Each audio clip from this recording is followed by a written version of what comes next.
Hey everyone, my name is Dave and I'm the album review guy, and in today's video I'm compiling my ultimate Genesis album. Now, for those that have followed my channel for a while now, you will know that my favourite band is Genesis, and whilst there are many albums that come close, there never seems to be that totally perfect album that's absolutely totally perfect. So in this video, let's put that to bed right now and try to create the ultimate Genesis album consisting of 2 4-track sides, and will be based on the following criteria. So there'll be a maximum of 2 tracks from any one of the studio or live albums. The track number must match the track position from the original album. Track 8 can be the final track from a selected album, even if there's more or less than 8 tracks. For example, Supper's Ready is track 6 on Foxtrot, so that could be the last track on your album. Track 8 can be the final track from a selected album, even if more or less than 8 tracks are on it. For example, Supper's Ready is track 6 on Foxtrot, but as it is a last track, it could only feature as a track 8 on this list. Now, if you're playing along, post your album in the comments below and include the hashtag Ultimate Genesis in the title. Now remember, this is a bit of fun, but I have to tell you that there is quite a shock in my list, so stay tuned for that coming up a little bit later. Just a note, I'll leave a link to the video for each track down in the description box.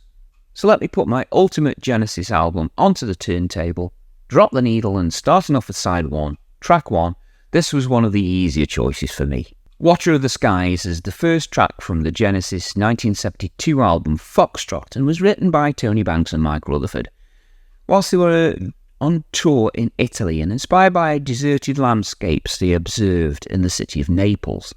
The title is borrowed from John Keats's 1817 poem On First Looking into Chapman's Homer. The opening line speaks of, "Then felt I some watcher of the skies when a new planet swims into his ken." The lyrics depict an alien visiting Earth only to find it deserted. It raises questions about whether Earth destroyed itself or if everyone was moved elsewhere. The song also references the concept of humanity evolving beyond its union with Earth. This theme is influenced by Arthur C. Clarke's 1953 science fiction novel Childhood's End, which discusses mankind evolving to leave Earth and their bodies behind to join a cosmic consciousness. The song is known for its wonderful mellotron introduction from Tony Banks, which was designed to take advantage of the idiosyncrasies in the tuning of that particular model used at the time. The song's structure features a prominent single-note staccato pattern in a 6/4 time signature, played over a pattern of sustained organ chords. It's a wonderful start to our album. Track 2 is Entangled, and this is a song from the 1976 album A Trick of the Tail. This one was written by Steve Hackett and Tony Banks and features complex guitar and keyboard work, as well as a soothing melody and arrangement.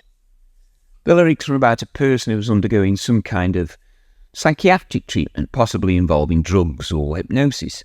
The person experiences vivid dreams and hallucinations and is encouraged to sleep and relax by the doctors or nurses. This person is also warned that he may get entangled in his own dreams and that he will have to pay for the treatment in the end. Now, whilst researching for this, I uncovered a bit of physics if you're ready. If not, skip the next 10 seconds in the video. This song is influenced by the concept of quantum entanglement, which refers to the phenomenon of 2 or more particles being linked in such a way that their states are dependent on each other, even when they are separated by large distances. There you go then, as clear as mud. The song was also inspired by the science fiction novel Childhood's End by Arthur C. Clarke, which dealt with the evolution of humanity and its connection to a cosmic consciousness again.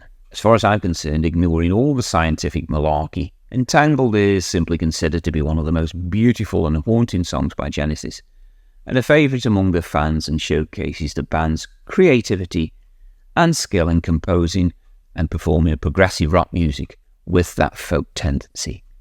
For the next track, I readily head to the album Selling England by the Pound, and the third track from that album, which is the simply beautiful and mesmerising Firth of Fifth.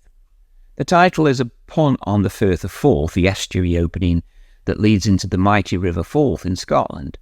and is referred to in the closing line of the song, "The River of Constant Change."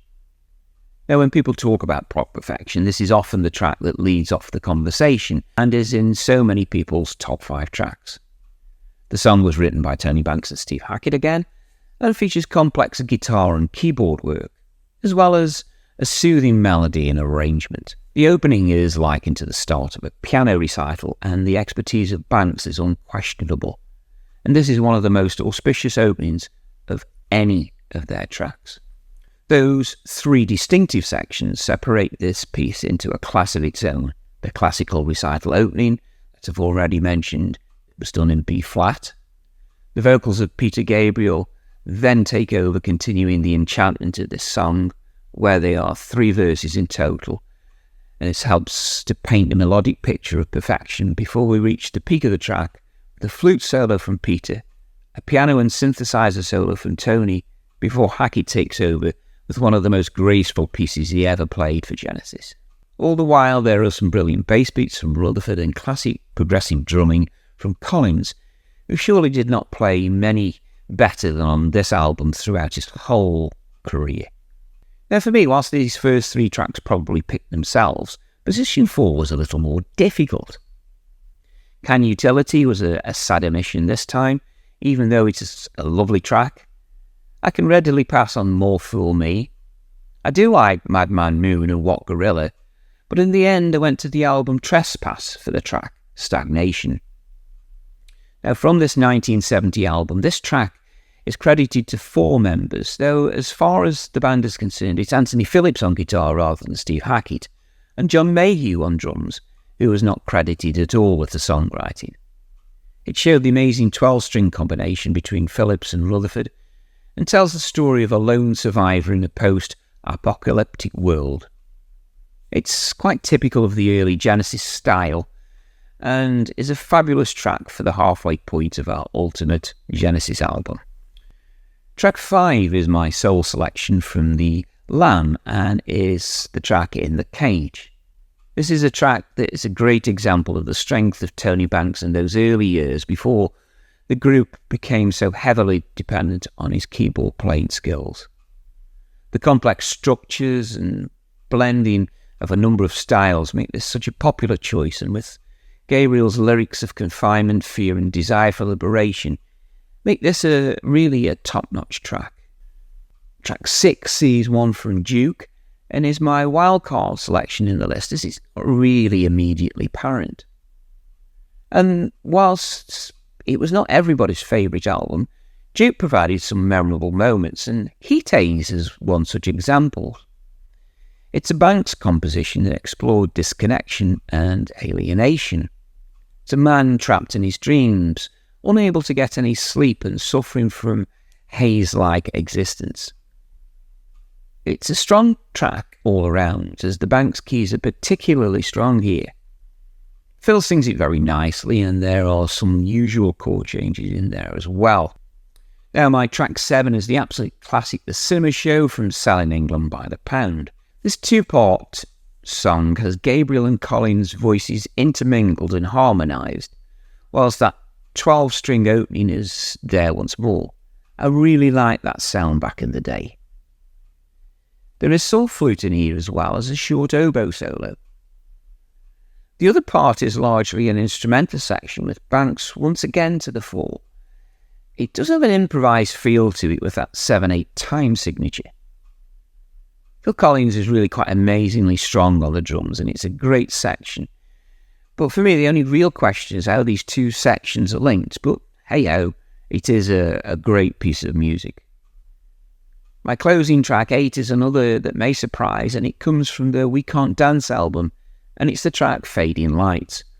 I bet you weren't expecting that one.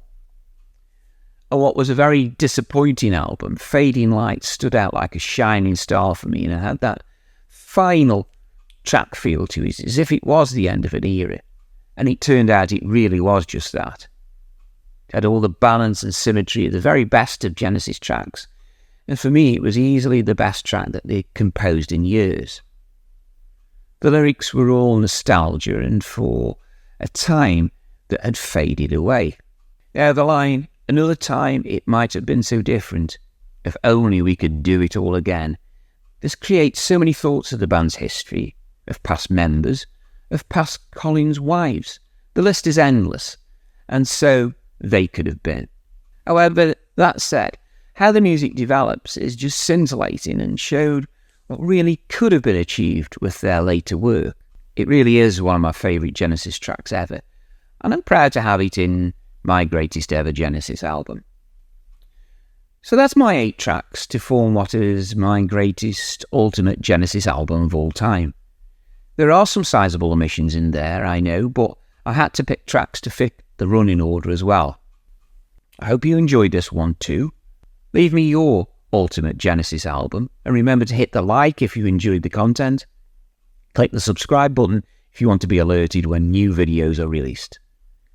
Thanks for watching this one, and I'll see you all later.